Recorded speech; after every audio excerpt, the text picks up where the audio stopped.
प्रिय विद्यार्थियों, मैं डॉक्टर गजेंद्र सिंह आज फिर आप सभी के बीच एक नई वीडियो लेकर उपस्थित हूँ। आप सभी का मेरे YouTube चैनल हिंदी शोध बाई गजेंद्र सिंह में हार्दिक स्वागत एवं अभिनंदन है। बहुत ही हर्ष का विषय है कि उत्तर प्रदेश माध्यमिक शिक्षा बोर्ड ने कक्षा 10 एवं कक्षा 12 के सभी छात्र छात्राओं का परीक्षा परिणाम जारी कर दिया है। सर्वप्रथम मैं कक्षा 10 एवं कक्षा 12 में उत्तीर्ण सभी छात्र छात्राओं को हार्दिक बधाई एवं ढेर सारी शुभकामनाएं देना चाहता हूं। मुझे आशा है कि आप सभी छात्र छात्राएं, सभी विद्यार्थी अच्छे अंकों के साथ उत्तीर्ण हुए होंगे। फिर भी कुछ छात्र ऐसे भी होंगे जो किसी कारणवश बोर्ड की परीक्षा नहीं दे सके या उनका परीक्षा परिणाम इतना अच्छा नहीं आया जितनी अच्छे की वो आशा कर रहे थे। तो कि आप किसी भी तरह की हीन भावना का शिकार ना हों और अगली कक्षा में पूरी मेहनत के साथ पढ़ाई करें, अच्छी तैयारी करें, अपने प्रतिशत को सुधार सकते हैं। आपके पास ये एक चांस रहेगा कि अपना ऑल ओवर परसेंटेज को सुधार लें। ये परिणाम आपकी मेहनत और ईमानदारी का परिणाम है। आपने अपनी परीक्षा के प्रति कितनी मेहनत की, कितनी ईमानदारी दिखाई, यह उसी का परिणाम है। तो इसमें किसी दूसरे के ऊपर दोषारोपण करना नाइंसाफ़ी होगी। आप इसको स्वीकार करें, आपसे कहाँ गलती हुई है इसको आप सुधार करें। डॉक्टर हरवंश राय बच्चन ने कहा है कि असफलता एक चुनौती है, उसे स्वीकार करो, कहाँ कमी रह गई उसको देखो और सुधार करो। तो आपके पास समय है, आप अगली कक्षा में पूर्ण मेहनत करें, अच्छी लगन के साथ पढ़ाई करें और अपने प्रतिशत को सुधारें। प्यारे विद्यार्थियों, मेरे पास अनेक विद्यार्थियों की कॉल्स आ रही हैं। अभिभावक बंधु भी मुझे फ़ोन कर रहे हैं कि सर हम अपने बच्चे को अब कौन सा कोर्स कराएं। छात्र छात्राएं भी मुझसे बार बार पूछ रहे हैं कि सर हमने इंटर पास कर लिया, अब कौन सा कोर्स करें। तो मुझे ये वीडियो बनाने की आवश्यकता पड़ी। मैं इस वीडियो के माध्यम से आप सभी के लिए ये प्रयास करूँगा कि एक ही वीडियो में मैं ये बता दूं कि आपको कौन सा कोर्स करना है। तो सबसे पहले ये देखना है कि आपका कक्षा 12वीं कितना प्रतिशत आया और कौन सा ग्रुप था। दो चीज़ों पर विशेष ध्यान देना है। इसी के अनुसार आप अपनी अगली कक्षा में ग्रुप का चुनाव कर सकते हैं। आपको कौन सा ग्रुप लेना है। आप ग्रुप से तात्पर्य मेरा वर्ग से है, वर्ग जैसे कला वर्ग, विज्ञान वर्ग या वाणिज्य वर्ग। आप वाणिज्य वर्ग में जाना चाहते हैं, आप कला वर्ग में जाना चाहते हैं, आप विज्ञान वर्ग में जाना चाहते हैं, ये सब आपकी रुचियों, शक्तियों और कैरियर संबंधी आकांक्षाओं पर निर्भर करता है। तो अग्रिम कक्षा में अगली क्लास में एडमिशन लेने के लिए या कोई कोर्स करने के लिए 3 बातें बहुत महत्वपूर्ण हैं। पहला है रुचि, स्टूडेंट की रुचि। दूसरा है बजट। बजट से मतलब अभिभावक का बजट, कितनी फीस वो भर सकते हैं, सामर्थ्य कह सकते हो। और तीसरा है प्रतिशत। देखिए, रुचि से तात्पर्य ये है, यदि कोई छात्र ऐसा है जिसकी रुचि पीसीएम ग्रुप में है या कोई छात्र ऐसा है जिसकी जेडबीसी में। पीसीएम का मतलब है फिजिक्स, केमिस्ट्री और मैथ। जेडबीसी का मतलब है जूलॉजी, बॉटनी और केमिस्ट्री। प्यारे विद्यार्थियों, रुचि इसलिए महत्वपूर्ण है, यदि कोई छात्र ऐसा है जिसने कक्षा 12 में अपने गार्जियंस के कहने से या किसी रिश्तेदार के या अपने दोस्त के कहने से उसने विज्ञान वर्ग को चुन लिया, लेकिन वो अच्छा प्रदर्शन नहीं कर सका, उसकी रुचि तो कला वर्ग में थी, तो ये आपके पास अवसर होगा कि आप विज्ञान वर्ग को छोड़कर कला वर्ग चुन सकते हैं, या आप विज्ञान वर्ग को छोड़कर वाणिज्य वर्ग भी चुन सकते हैं। ये आपका सौभाग्य है कि आप विज्ञान वर्ग में थे। विज्ञान वर्ग का छात्र किसी भी वर्ग में जा सकता है। ये कला वर्ग के छात्रों के साथ ऐसा नहीं होता है। कला वर्ग का छात्र विज्ञान वर्ग में नहीं जा सकता, लेकिन विज्ञान वर्ग का छात्र किसी भी वर्ग में जा सकता है यदि आप विज्ञान वर्ग से हैं तो। मैंने ये वीडियो विज्ञान वर्ग के छात्र, कला वर्ग के छात्र और कॉमर्स वर्ग के छात्र सभी को ध्यान में रखते हुए बनाई है। तो चलिए अब हम चलते हैं, कॉपी पेन लेकर हम आपको विस्तार से बताते हैं कि आपको कौन सा वर्ग चुनना है, कौन से कोर्स में एडमिशन लेना है, और जिस कोर्स में आप एडमिशन ले रहे हैं उसमें आपकी कितनी फ़ीस लगेगी, कितना समय लगेगा। इन सभी बातों को हम विस्तार से देखते हैं कॉपी पेन के माध्यम से। तो विद्यार्थियों, अब हम सबसे पहले उन छात्र छात्राओं की चर्चा करेंगे जिन छात्र छात्राओं के पास कक्षा 12 में पीसीएम ग्रुप था। पीसीएम से फिजिक्स, केमिस्ट्री और मैथ। तो ऐसे स्टूडेंट्स के लिए 8 ऑप्शन होते हैं, 8 ऑप्शन। वो इनमें से कोई भी एक कोर्स अपनी सुविधा अनुसार चुन सकते हैं। पीसीएम वाले छात्र छात्राओं के लिए सर्वप्रथम है बीटेक कर सकते हैं। बीटेक से मतलब है इनका बैचलर ऑफ टेक्नोलॉजी। बीटेक कहते हैं बैचलर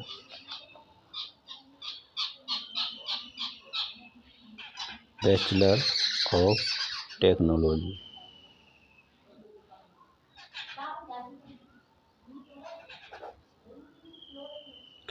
बैचलर ऑफ टेक्नोलॉजी ये पहला ऑप्शन है। इनकी विस्तार से चर्चा बाद में करेंगे, अभी 8 ऑप्शन आपको बता देते हैं, ठीक है। पहला ऑप्शन हो गया, दूसरा ऑप्शन हो गया B arch, BARCH, B arch से मतलब है bachelor of architecture.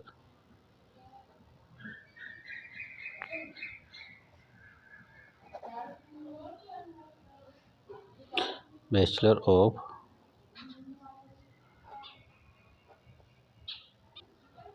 Merchant navy.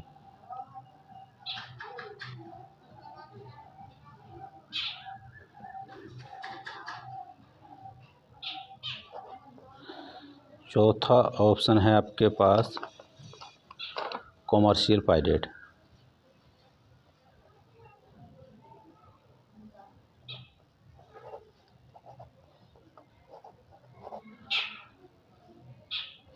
Commercial pilot.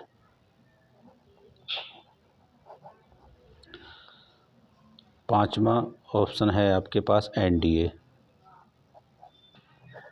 इन सभी की विस्तार से चर्चा करेंगे, पहले लिख देते हैं।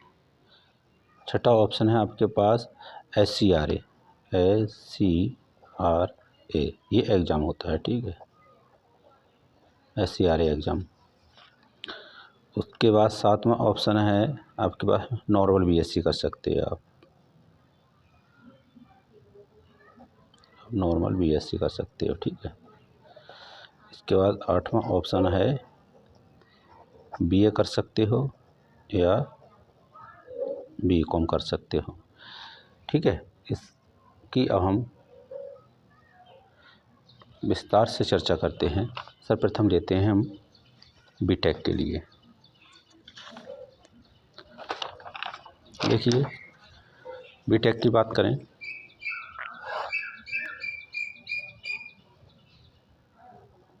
बीटेक का मतलब होता है बैचलर ऑफ टेक्नोलॉजी।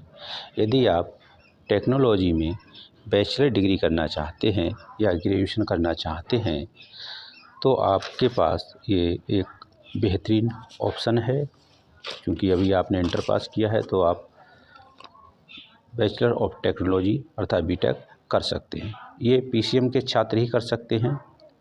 ये 4 वर्ष का कोर्स है और इसके लिए आईआईटी एक एग्ज़ाम कराता है।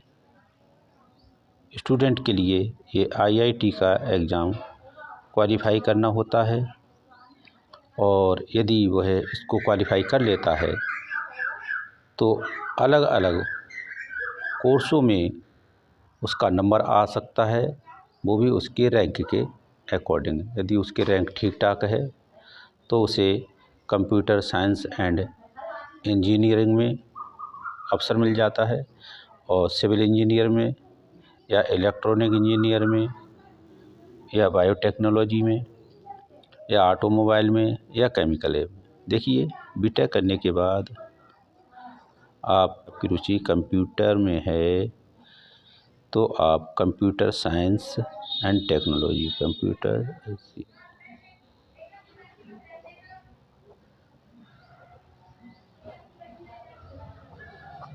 कंप्यूटर साइंस एंड टेक्नोलॉजी में।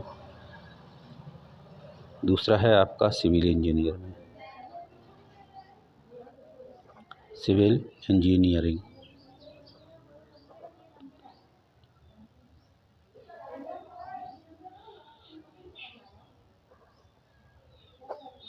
सिविल इंजीनियरिंग में। तीसरा है इलेक्ट्रॉनिक इंजीनियर।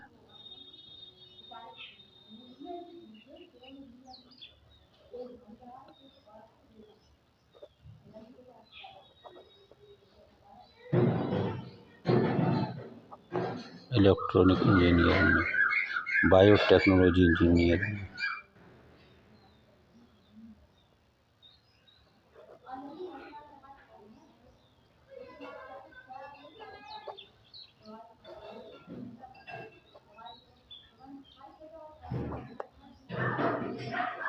पांचवा ऑटोमोबाइल में कर सकते हैं आप।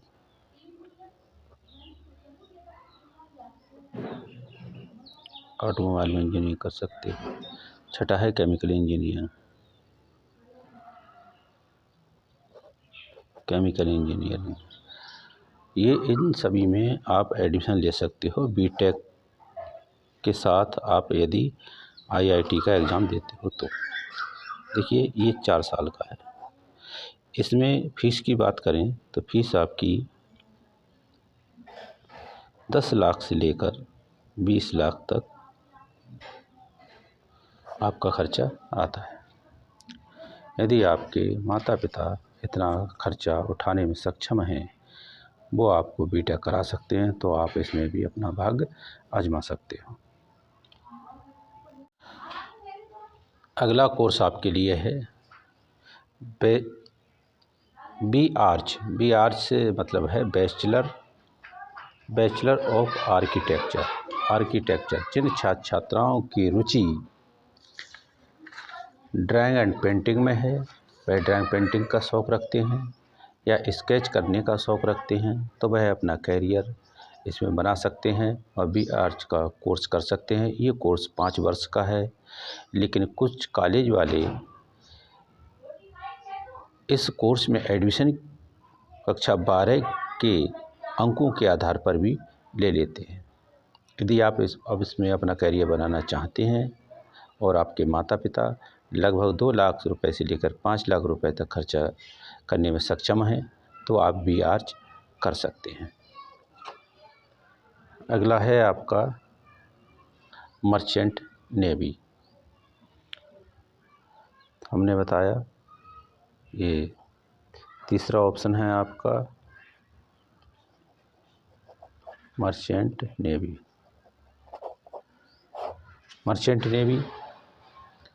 यदि आप जहाज़ में घूमना चाहते हैं आपका सपना है कि हम जहाज़ में घूमें, जहाज़ पर नौकरी करें, तो इसके लिए आप बीएससी कर सकते हैं नॉटी टेक्नोलॉजी में।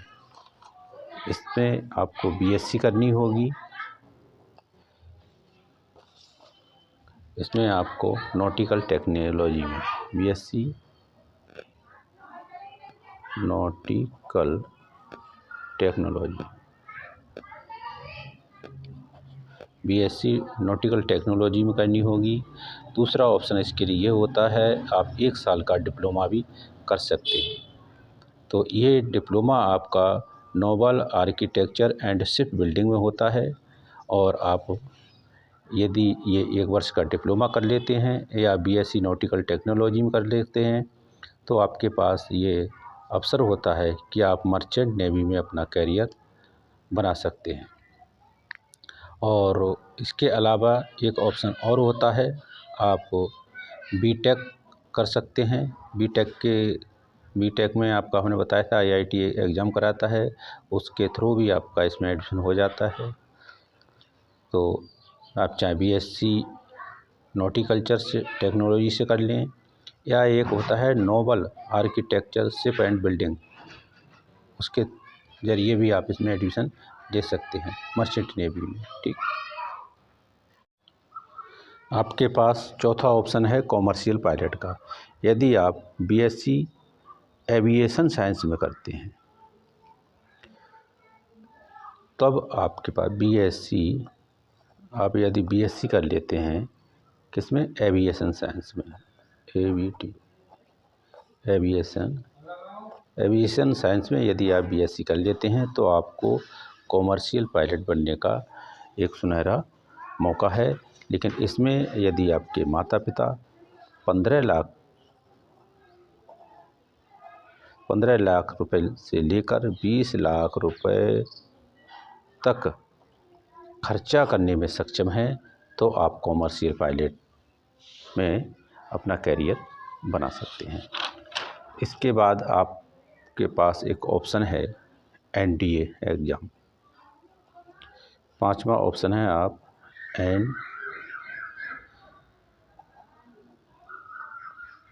एनडीए। ये एनडीए एक एग्ज़ाम कराती है तथा संबंधित कोर्स में एडमिशन दे देती है।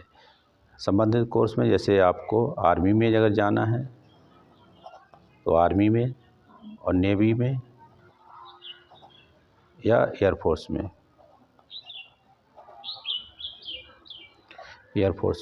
यदि आप आर्मी में, नेवी में, एयरफोर्स में जॉब करना चाहते हैं तो एनडीए एक एग्ज़ाम कराती है, आप उस एग्ज़ाम को दे सकते हैं। और एनडीए आपको संबंधित कोर्स में एडमिशन करा देगी, तत्पश्चात वहीं से आपको जॉब भी मिल जाती है यदि आप एनडीए की परीक्षा देते हैं। तो छठा ऑप्शन है आपके पास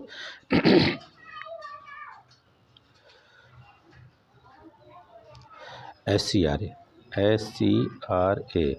ये भी एग्ज़ाम देना पड़ता है आप। यदि आप एससीआरए का एग्ज़ाम देते हैं तो एससीआरए होता है स्पेशल क्लास रेलवे अप्रेंटिस। इसको यूपीएससी इस परीक्षा को कराती है। यदि आप इस एग्ज़ाम को पास कर लेते हैं तो आप 4 साल की 4 इयर्स की मैकेनिकल ट्रेनिंग ले लेते हैं, और 4 साल की मैकेनिकल ट्रेनिंग के बाद आप ग्रुप ए की पोस्ट पर चयनित हो जाते हैं। आपको ग्रुप ए की पोस्ट मिल जाती है। 7 नंबर पे आता है आपका नॉर्मल बीएससी।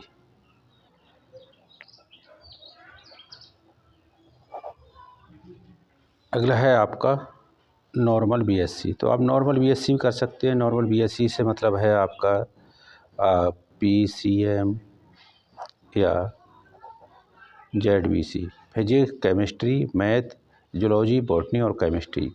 आप इससे भी बीएससी कर सकते हैं। इसमें आपका 5,000 से लेकर 10,000 पर ईयर खर्चा आता है, और ये मुझे लगता है ये आपके लिए कोई अधिक फ़ीस नहीं होगी, बहुत कम खर्चा है, आप नॉर्मल बीएससी भी कर सकते हैं। इसके साथ आपका 8वां जो ऑप्शन है वो आप बीए या बीकॉम इसमें आपका 3000 से लेकर 3000 से लेकर आपका 5000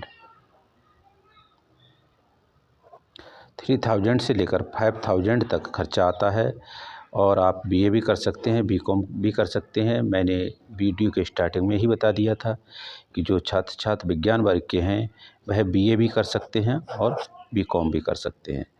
तो अब आपको ध्यान रखना है कि आपके लिए कौन सा कोर्स करना उचित होगा। आप अपनी क्षमता को देखें, अपने परिवार की आर्थिक स्थिति को देखकर किसी भी कोर्स का चुनाव कर सकते हैं। अगर मेरी ये वीडियो आपको पसंद आई हो तो आप चैनल को सब्सक्राइब कर दें, वीडियो को लाइक कर दें तथा शेयर कर दें। और ख़ास तौर से मेरी इस वीडियो के लिए उन छात्र छात्राओं को शेयर करें जो छात्र इसी साल कक्षा 12 की परीक्षा में पास हुए हैं, जिससे उनको भी इस वीडियो का फ़ायदा मिल सके। धन्यवाद।